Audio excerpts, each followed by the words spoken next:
Okay, so we're here with our second episode. This time it's gonna be in English, but you're going to have Spanish subtitles in the video. But I have a great guest. It is a former colleague, a friend, Sharon Reid. She's from the US. She was my colleague at NIA Recruiting. We worked together for around 3 years. She's an expert and a magician in sourcing talent. That's how I met her, and now she has like her own business, her own company, Sharon Knowledge. She helps people in how to basically she guides them in their career, what type of jobs they can obtain and resume building and all that. But thank you Sharon for being here with me. Thank you for having me. This is exciting. I'm excited. No, thank you for having for being here. But yeah, we worked together for around 3 years. First, let's start talking about what you have been doing lately. Yeah. What is your company about, and what is your goal with your new company? Yes, for sure. So I've actually been in recruitment for more than a decade now, over 12 years now, but I've been a career coach for 15 years. And so when I started sharing knowledge, which I actually started this year, so this month is actually I just hit 4 months, which is exciting, but it was a long time coming. And what I focus on is career development and career consulting and coaching. And whether that is helping job seekers stand out, being more intentional and strategic in their job search.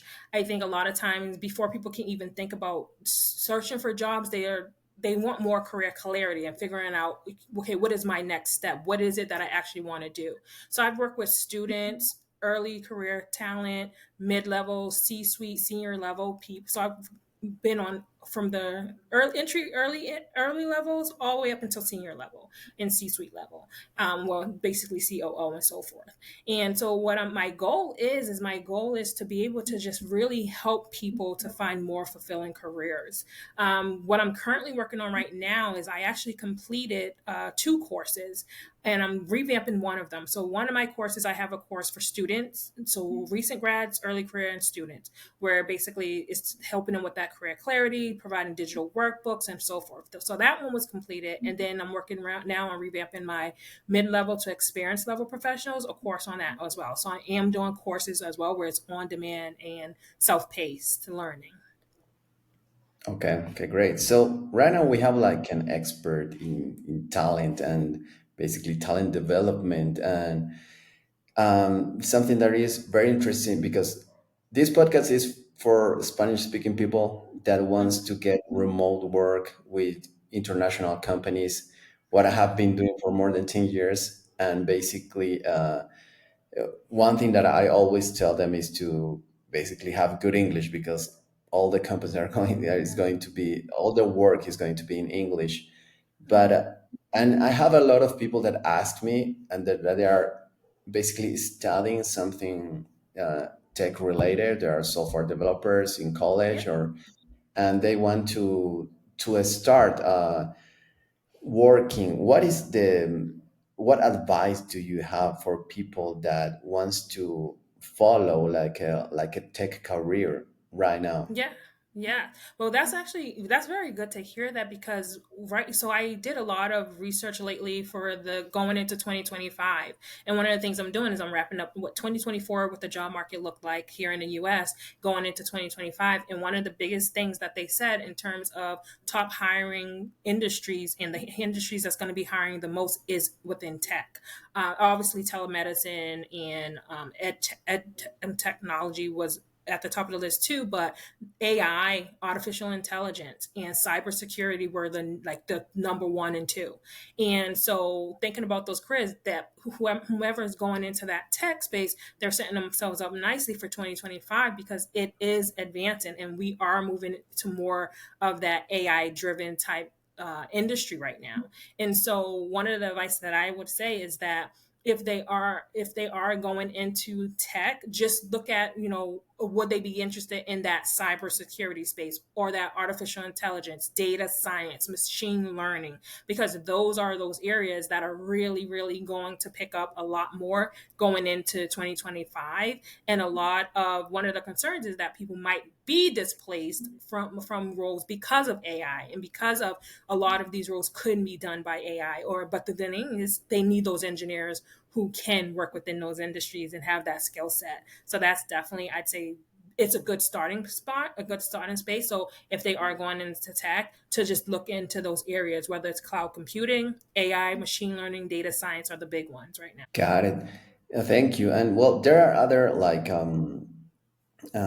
for example, like digital marketing and Mm-hmm, business development, and mm-hmm. usually companies from the US are also hiring from South America for this type of roles. Uh, do you have like any advice for those type of people that are following those careers? Yes, so that's actually interesting. So I actually did. I'm actually gonna tell you the top 10 because that was actually on there. So the top 10 careers for because I actually just did this for my the course I'm putting together. The top 10 careers are artificial intelligence, cybersecurity, data scientists, healthcare, so telemedicine, mental health professionals, and specialized physicians. Renewable energy came in at number 5. Tech sales, digital marketing experts, software developers, whether it's in cloud or DevOps, blockchain developers, and financial managers and advisors. So for the ones that's thinking about digital marketing and things like that, I'd say like make sure you go where they look for those type of talents. So for example, when I say that, like for example, with digital marketing, a lot of times that they're on those platforms, whether it's Behance or whether it's any other digital marketing platforms, or just go where they are, because then you'll find more around that. And then of course there are websites that are specific to remote work. And so when you if you want to go into those areas, a lot of content creation is out there right now as well, and they are looking for people like that. So I think that those that are going into digital marketing and going into those areas as well, they set them up nicely if they are looking for remote roles, because those are the type of roles that can be done remotely.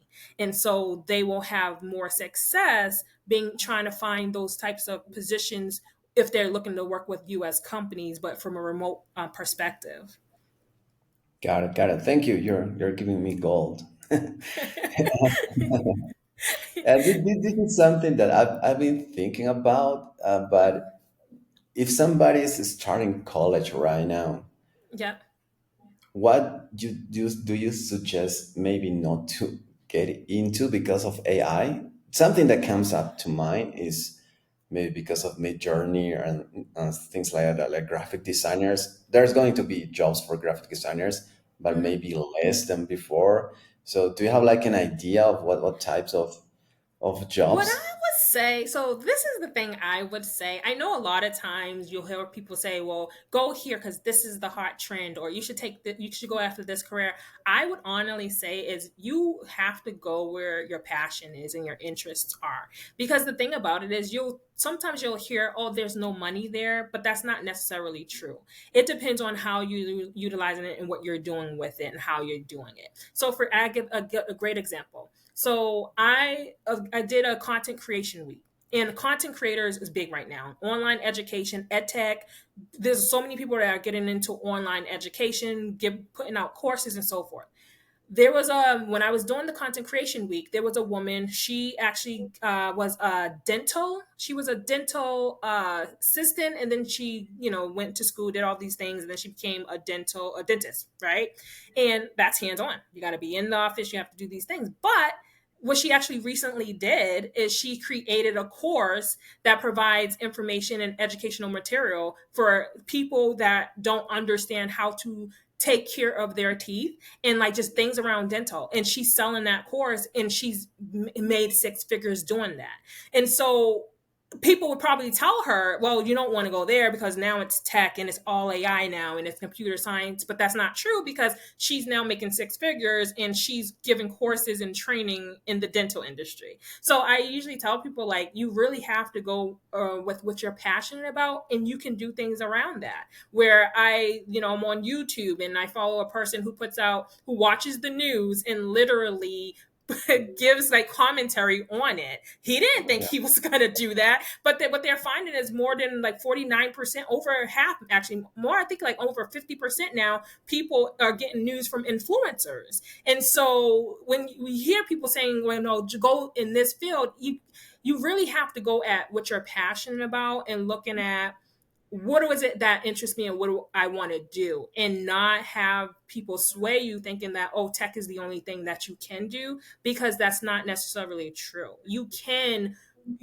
go after your passions and still do research around it. Is it in high demand? If it's not in high demand, why?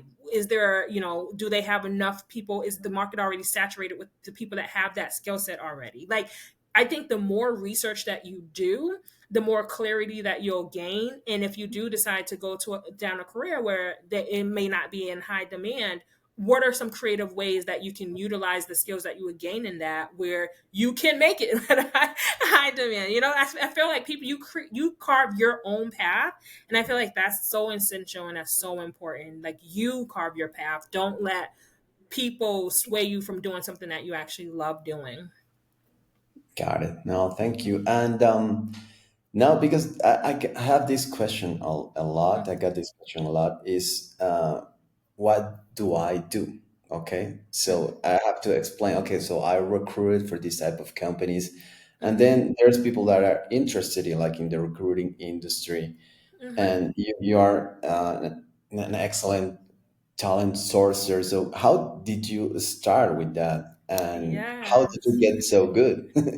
so so I went to school for finance and accounting, and my senior year I switched my major. That usually does not happen, but I switched my major senior year to business management because I really, really love people. And with business management, I did a lot of classes on team management, human relations, understanding how to deal with multiple and variety of personalities and so forth. And so when I graduated, I started off in insurance, and then I moved into finance. So I actually ended up working in finance, and I did banking for corporate banking, pricing analyst and collateral analyst off the stock market. And so the thing about it is, what I realized is that I loved people more. And so I said, okay, I want to move into career coaching, because when I was in school, I used to always like do mock interviewing with students, and I'd look at their resume. They always came to me to write their resumes. And then even when I was working in insurance and finance, I was always doing people's resumes.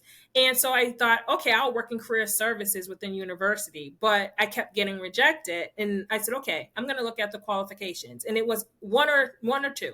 Either you already have experience in career services, which I knew I wasn't getting, or you have to have experience in recruitment. So I said, I'm going the recruitment route.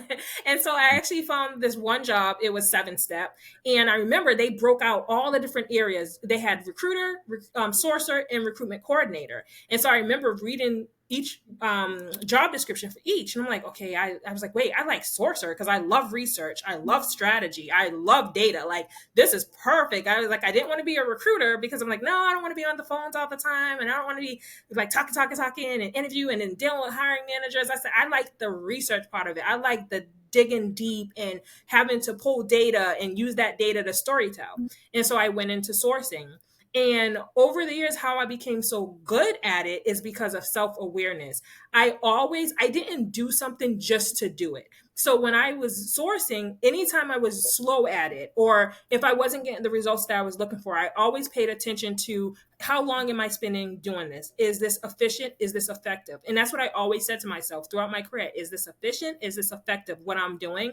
And so anytime something worked, I tracked that. Okay, this worked. If something didn't work, I said, okay, I noted that too so that I can change my approach. And so over time, And of course, me being that every time I got a job, I was usually the only sourcer there or their first sourcer. So I had to learn very quickly. And then, so that's a lot how I got good, is because it forced me to pay attention to what was working, what approaches worked, what didn't work. And then I fine tuned that over time, and I stayed up to date in everything. I went to conferences, I kept reading, and I kept practicing, and I kept I remember. learning the industry. So, and I trained. And so the more I taught other people, the more I got good at it. So that's how I really, really got good at sourcing, is because I kept training and teaching everything I was learning, just to kind of solidify what I was learning and to understand, do I really understand this? Because if I can teach it, then it means I really do understand what I'm doing. Got it. How long you have been working remotely? Whew, I've been working remotely for 8 years now. 8 years. Okay. Yeah, Yeah. 8 years. Because there's a lot of people here in my country that they don't work remote. They only work remote like in the pandemic. But and I was telling them, they asked me, well, what do I do? Because Mm-hmm. sometimes they think that if you're going to be home, you're going to have time for everything, but actually you're really, really working. Yeah, and yeah. and something like, for example, that I do is I always like wake up, I take a shower, my breakfast and everything. If Mm-hmm.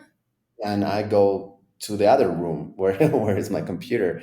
I don't Yep. go to an office, but I prepare my mind mentally to Mm-hmm. go to work. So and how do you work remotely? How do you make like Yeah. remote work is effective for you? Yes. So I feel like remote work, you have to be disciplined and you have to have good work ethic. That those discipline and work ethic are super crucial, because the thing is, a lot of people can be easily distracted, right? Whereas me, I work in sourcing, so being able to have that quiet and not having to work in an office, it works in my favor, because I need to hone in, I need to be able to do research, I need to be able to be creative and critical think, and okay, well, what is my approach going to be when I'm recruiting for for this role, and what are my steps that I'm going to be taking. So for me, like, it's easy for me to sit here and do what I need to do, but you also have to build in time away from the computer as well. So there's times where, you know what, maybe I will take a break and stand and I'll just do exercise, or maybe I'll stretch or something like that. Maybe, going for a walk is important. Like, maybe you go for a walk or do something, because what happens is sometimes, and this happened to me earlier on when I was working in remote, sometimes I sit by the computer and not realize that 10 hours went by. Because Yeah. I was just so ingrained, and I'm like, well, and I was like, why do I have a headache? And I'm like, yeah, because you didn't get up from the computer. And so, and one of the things you want to be careful is burnout. So like, that was one of the things they talked about, is that they saw a high level and increase in burnout for those who work remotely. So you do have to find that balance where you can be disciplined enough and have that work ethic to be able to sit and not have that distraction, but at the same time be able to pause and take those breaks, eat, or do what you need to do, so that you can come back refreshed. So I think that's really essential, especially when you're going to work remotely. What do you suggest somebody that is transitioning from like working in an Mhm. office to remote work? I know that what some people have done is they did like a hybrid first, to kind of, Hmm. see, okay, I want to test this out. But the thing is, after once COVID happened and there was those mandatory lockdowns, people had to transition to remote, whether they liked it or not.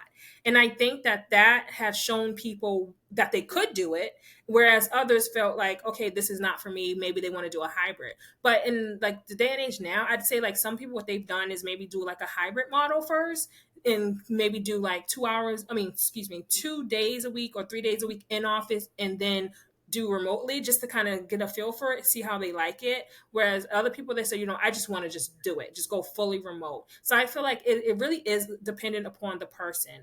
Some decide to do a hybrid type model, where others, they'll say, I want to just try out the remote and I want to see if this is for me or not.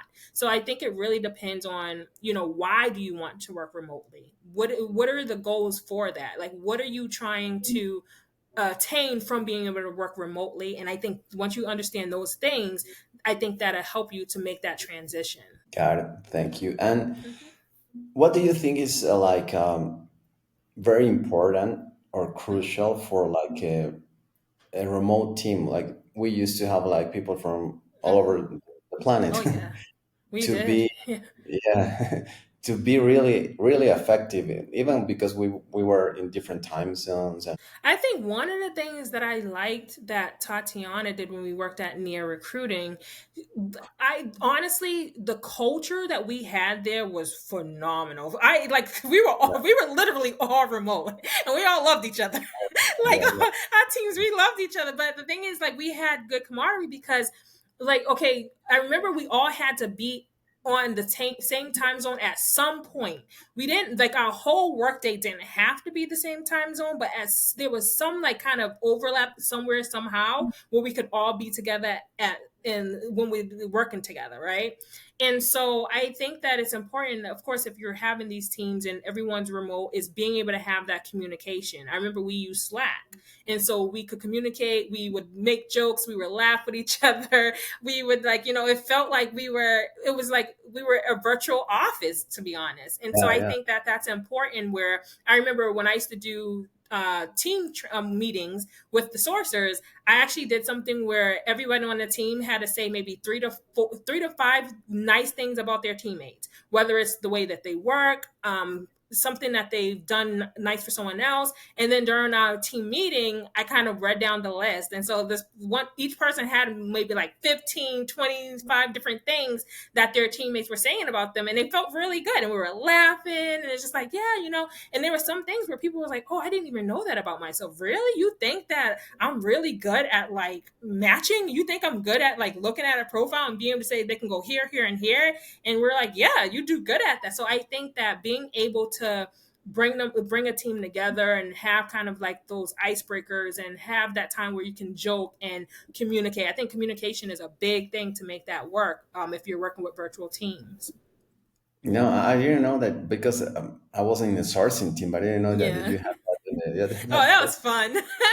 That was a lot of fun. you know what Someone was called a hot tamale for the Philippines. That was funny. you know what I remember one time that I was in Yeah. my lunch break and you were discussing something in the sourcing channel in Slack, Uh-huh.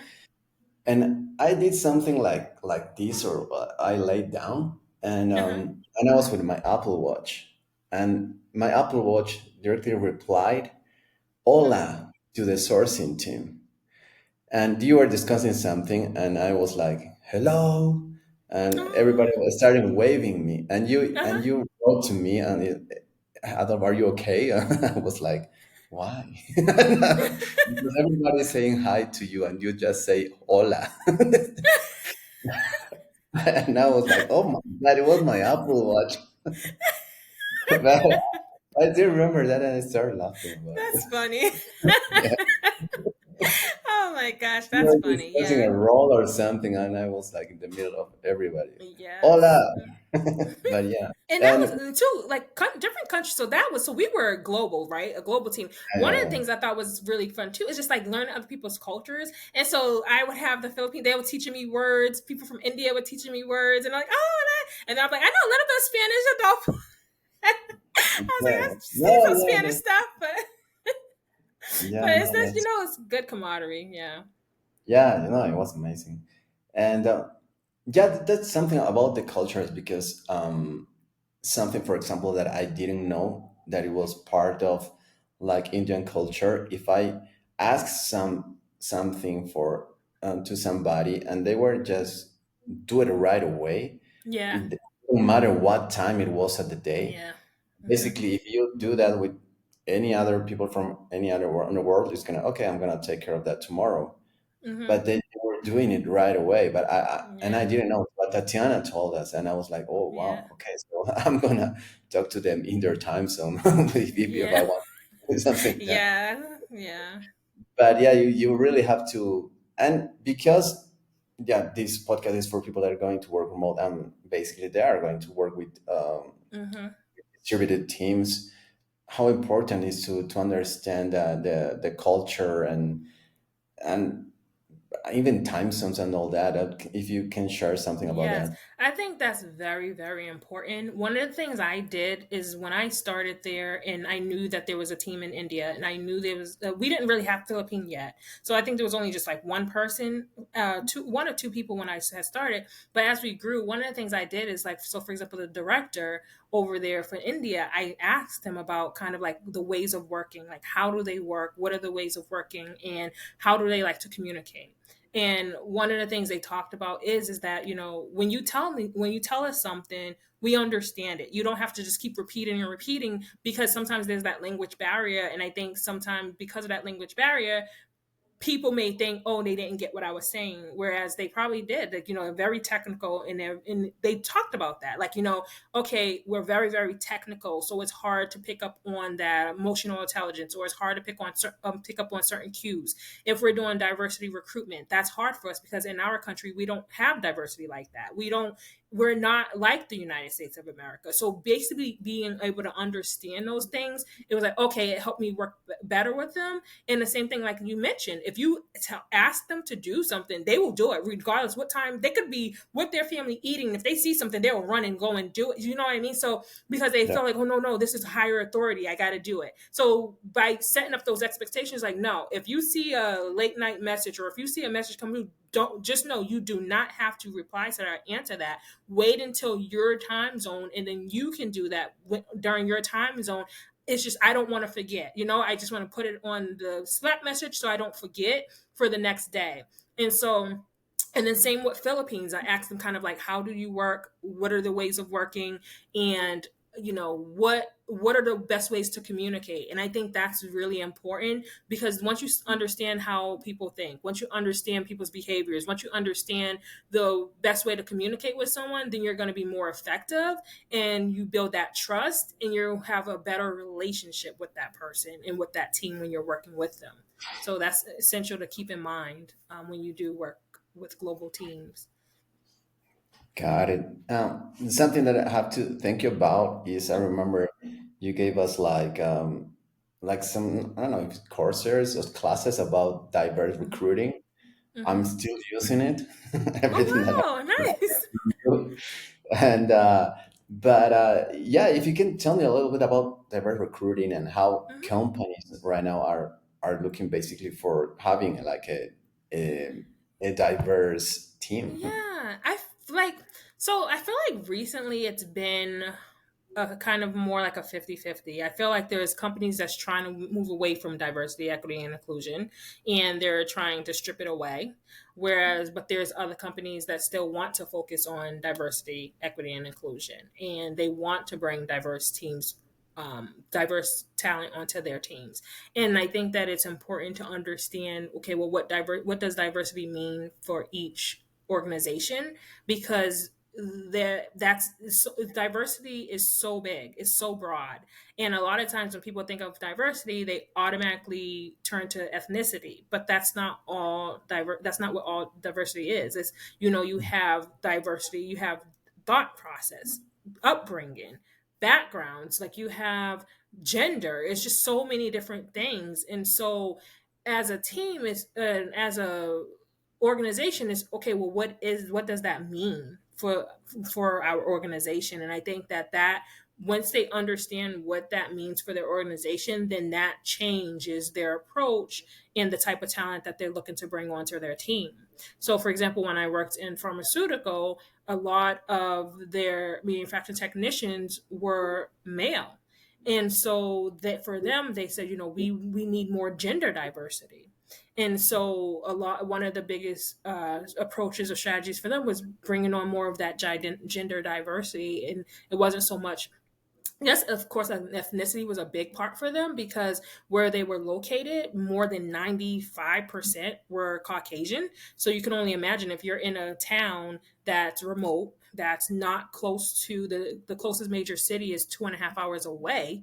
And then your town, you have 95% or more Caucasian, and that's it. So you can understand that they had a lack of diverse talent that way too. So for them, it was ethnicity and it was gender. And so I think that understanding what that looks like for an organization. Sometimes as a job seeker coming in, you don't know what that is. You know what I mean? So for you, I think it's important that you read up on their initiatives. You do research. It's so important as a job seeker, do research on companies that you're looking to work for, because then you can look up those things. What are their initiatives? What are their stance on it? Because then you'll see, is that even a focus for them? Because again, like I said, there are companies where they're trying to do away with it, and they don't want that to be a focus for their organization. So if that's important to you, looking at diverse talent, you're going to have to do that research to see what companies are still having initiatives around that versus the companies that are trying to do away with it. Got it. Yeah. And thank you. And you mentioned burnout before, and Yes. because I know you work hard. I Yeah. definitely know that you're always there, and you're always busy doing something. Hmm. How can you like know that you're close to a burnout? Somebody Oh, that yes. started working remotely. How can that person identify that? Yes. So I had burnout at Near Recruiting. I burnt out. And so oh my gosh, because of Near Recruiting, it's literally how I was able to set boundaries. So when I was at Near Recruiting, I managed the teams. And mind you, we had Philippines, we had India. And even though they had a director of sourcing in India, I still basically kind of indirectly managed them. And then the director, I sort of managed him as well, was strategic and stuff like that. So because of that, I was account manager. Then I was like, I don't want to be account manager. I was the trainer. I was the trainer of the team. I was the sourcer of the team. I had to do people management. And then it got to a point where, because I was the trainer for every single person in the organization, I had to start training the India team. And so I'm a morning person. So I wake up at 6:30 in the morning. I would get up early because I knew that once 8 o'clock started Eastern time, everyone was going to come to me for questions. So I would get up at 6:30 in the morning just so I can have time to source. And then during the day, I get all the questions and stuff like that. I get off around 5, but I couldn't take my so-called nap because I had to do other things, cook dinner and so forth. But then I had to get back on at 10:30 p.m. because I had to be on India's time zone Yeah. to be able to train them.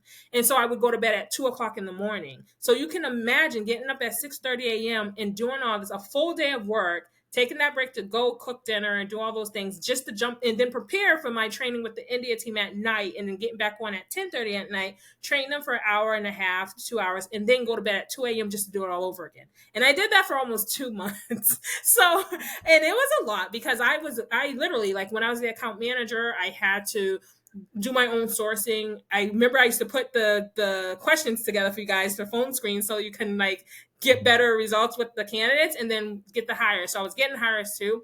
It was so much where I was even in charge of doing process. And so you remember that process doc that everybody had access to. I was in charge of putting that whole thing together.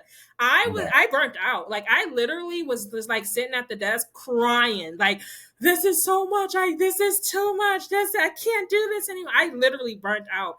So what I realized, and I remember like Tatiana would like message at 10:30 at night, and I'll jump on and start responding back, da da da da. And like she was like, well, you don't really have to. It could be, but then I'll see an email where it was just like, well, since you guys didn't respond to the client, and I'm like, oh, because they were on West Coast time. So it was a lot of that where even on my time off on vacation, I still had to get on and do a client call because we didn't want to lose that client. And so I had to actually get on during my vacation time and talk with the client, talk about our expertise so that we can gain that client and work on their roles. And so it was not a lot of that downtime. And so because of things like that, what I realized is that that's not sustainable.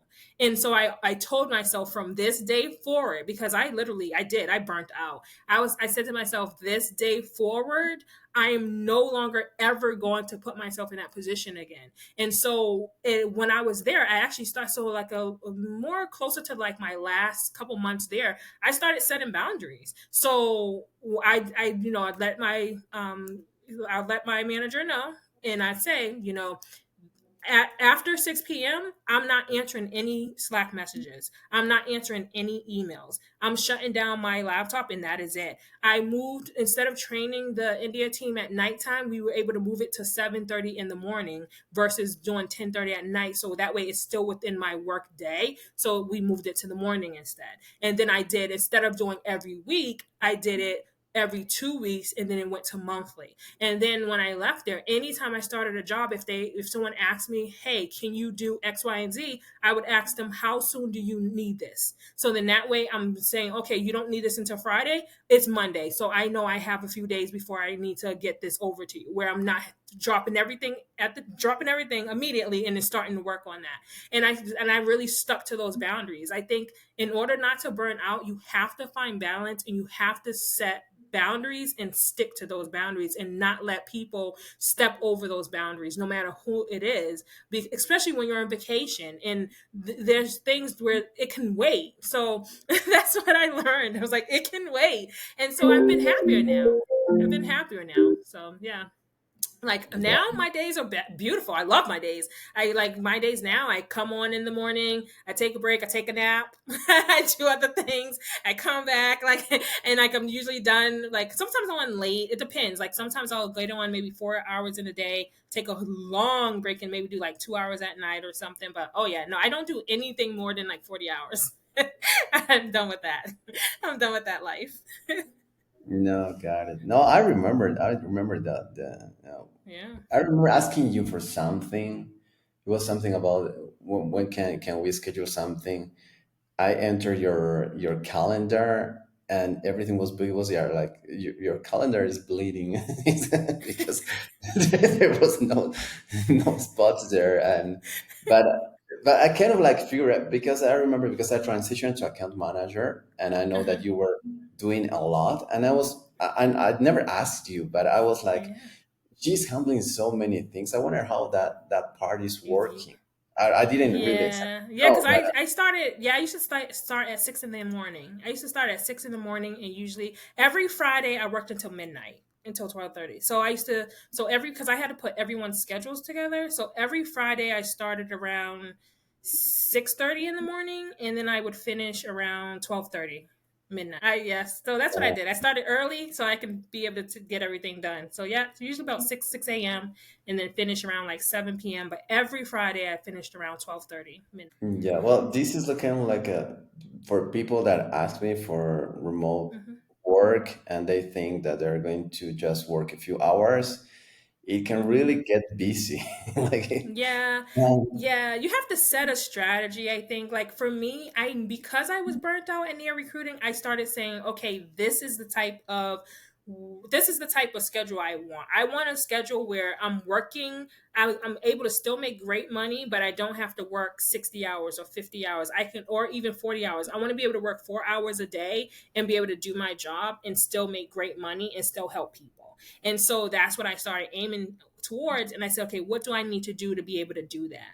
And so I knew that eventually I want to be able to like create online courses for people. I want to be able to create a business where I'm helping people with their careers and stuff like that, where I can set my own schedules. But when I did contract work, those were one of the things. Like I looked for flexibility. I looked for those roles where they're like, I don't care. If you want to just step away and take a nap, you can. If you want to step away, go walk and do this, you can do that. So I started looking for more flexibility. And then I finally was able to create that work um, kind of like schedule now where I get to work maybe a day where I'm like, okay, I'm working 4 hours, another day I'm working eight, another day I'm working. So like I feel like when you get really good at being able to do be productive with a less amount of time to do it, then you can set up things like that. Free. I know that they said one of the things that is the ability to freelance, the ability to do the gig side or side hustles or different things, or again, content creators. Like a lot of people, they're able to create their own schedules now, doing things like that because now they get to make their own hours. They get to create those hours and say what those look like. So I think that's if you kind of want that type of lifestyle, you can have it. It's just what do I need to do to get there? Is the got it. And well, this is for people that wants to work remotely with US companies. Mhm. Something that I've done in the last few years is like a boom in startups hiring Yeah. from South America. There are Hmm. a lot of startups and companies hiring from here, but it is kind of like a different culture. If you can Hmm. talk a little bit about the culture, how can they interview, like Yeah. when they're interviewing with a hiring manager, and how to be prepared for like a fast paced environment. Yeah. So fast paced isn't for everybody. So I feel like if you are going to be interviewing with companies, if you're going to be working in those fast paced environments, one of the things they're going to look at is, okay, well, what is your work ethic like? How are you with ambiguity? Are you able to work with not with autonomy? How are you able to get things done quickly and move quickly? What is your accuracy like? Because sometimes people moving with speed, they're not as accurate in the work that they're doing and detailed in what they're doing, and so they make a lot of mistakes. So it's really important when you're interviewing, those are some of the things that they're looking at. Okay, well, how do you deal with distractions, because you're working remotely? One of the biggest fears for a lot of companies and organizations is not only the security risk by having people to be able to work from their home, but also around, well, are they going to be productive? How do I really know that they're working and doing the work that we set out for them? And so I think that those things are important to alleviate some of those concerns, to talk about that work ethic that you have, to talk about your ability to work speedily and work within environments that are constantly go, go, go, and being able to still be able to pay attention to detail. Like, even though I'm working in this fast paced environment, which means that I'm going to have to move at a more rapid speed, that doesn't necessarily mean that I'm going to neglect the quality of the work that you're going to be getting from me. And I think that's super important, to be able to articulate that to that employer, so that they feel like, okay, this is someone I feel like I can trust and we could take a chance on. All right. Yeah. Okay. So no, thank you, Sharon. Everything that You're you gave welcome. me, it is gold. It is gonna help a lot of people, a lot of my Hmm. audience, and maybe someday we can do it in Spanish. Oh, I know. I know. Like, it's so funny. So, first of all, I should be fluent, to be honest. I should be fluent in Spanish. But the thing is, I'm so nervous talking to people in Spanish. I can read it. If I was thrown into a Spanish country, I could literally get by. But the only reason is when I know that someone knows English, then I know I don't have to force myself to speak Spanish. Something I don't. Like, I was actually watching something, and the person was speaking in Spanish, and I got some of the words. And because I'm a visual person, so that's why reading is easy for me. But the thing is like, listening and hearing it, I'm trying to see the words in my head, but the people are like talking too quickly, so I can't like see the words. And so I'm like, but if someone talks, and so usually I'm like, oh, can you write it down, please? Like, can you write it? And they're like, no, that's cheating. No, you But, just have to get loose. It's the same thing when people here that are learning English, and mhm. they tell me that they are afraid, they don't want to start speaking, and you just have to do it. It doesn't matter Yeah, if that's you what they make a say. Yeah, mistake, they but say it's that. the same thing for Spanish. Yeah, and I'm going to a quinceañera next August, so I better Oh, learn it, because really? they're only going to Oh, be speaking Spanish. yeah, yeah. So they're Sure. only going to be speaking Spanish. So I'm going to have to listen to. I have to listen, because I can, like, if they write it, I'm like, okay, this is what you're talking about. Okay, sure, but I don't think people are going to be walking around with notepads writing it down. Yeah, exactly. But yeah, so I definitely have to practice. I'm supposed to be practicing with you, to be honest, but yeah. No, anytime you just tell me, and we can connect and switch to Espanol. Good, good. No, thank you, Sharon. Thank you for giving time for the podcast, and it was so nice to see you after such a long Mhm. time. Yeah, and I did. So I did. So one of the things with one of my the courses that I put together, I do have like a whole entire list of all remote job boards. Like it's literally remote. I can email it to you so that you have that, but it's literally like these are job boards where you can find remote positions. Like all the jobs that they put on there are remote only. Like they're only remote roles. So I can No, email yes, that for over to you sure. too. Like cuz I don't know if you can like, do something with that, but I'll email it over cuz I think that's very very helpful. If you know like the job boards that specifically have just remote roles only on them. No, yeah, for sure. And if anybody that is going to watch the podcast, and also if they want to follow your courses as well, so I will leave a link Oh to your yeah, I'll email. send you the link to I'll send the link to that because I did that one for students. I did one for students. It's really really good. So I did one for the students, and then I have one. I'm revamping the one for the experienced and mid level people. But yeah, and there's stuff on there about remote and how to find remote jobs, and I put some bullying in there. So there's a lot. It's a lot. It's good. It's good stuff. So I'll send you that link as well. All right, awesome.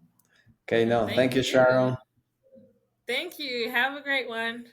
You too. See Bye you. bye.